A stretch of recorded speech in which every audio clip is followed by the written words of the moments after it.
What I it in a ডের আজকে 18 নম্বর দিন। তো সকালেই ঘুম থেকে উঠে বাদাম আর কাঁচা হলুদ খেয়ে নিয়েছি।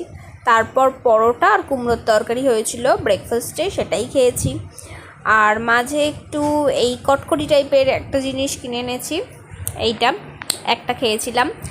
আর লাঞ্চে খেয়েছিলাম ঘি, আলু ভাতে, ভাত, কাঁচা লঙ্কা ছিল, আর ছিল তিলের বড়া। তিলের সাথে একটু পোস্ত মিশিয়ে করেছিল বড়াটা, হেব্বি খেতে লাগছিলো, হেব্বি।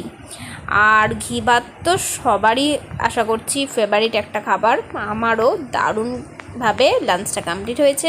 তারপর সন্ধেবেলা এই ওভারটা খেয়েছি। তারপর খেয়েছি এই যে চাটনি ছিল, ওই সকালে খেয়েছিলাম একটা, শুধু খেয়েছিলাম, আর সন্ধেবেলা দুটো খেলাম চাটনিটা দিয়ে, বেশ ভালোই লাগছিলো খেতে। আর তারপর ডিনারে খেয়েছিলাম রুটি আর ঢ্যাঁড়সের তরকারি।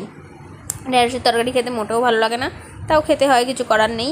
তো এরমভাবেই খেতে খেতেই দিনটা কেটে গেল। ভিডিওটা ভালো লাগলে লাইক কমেন্ট শেয়ার করো, টাটা।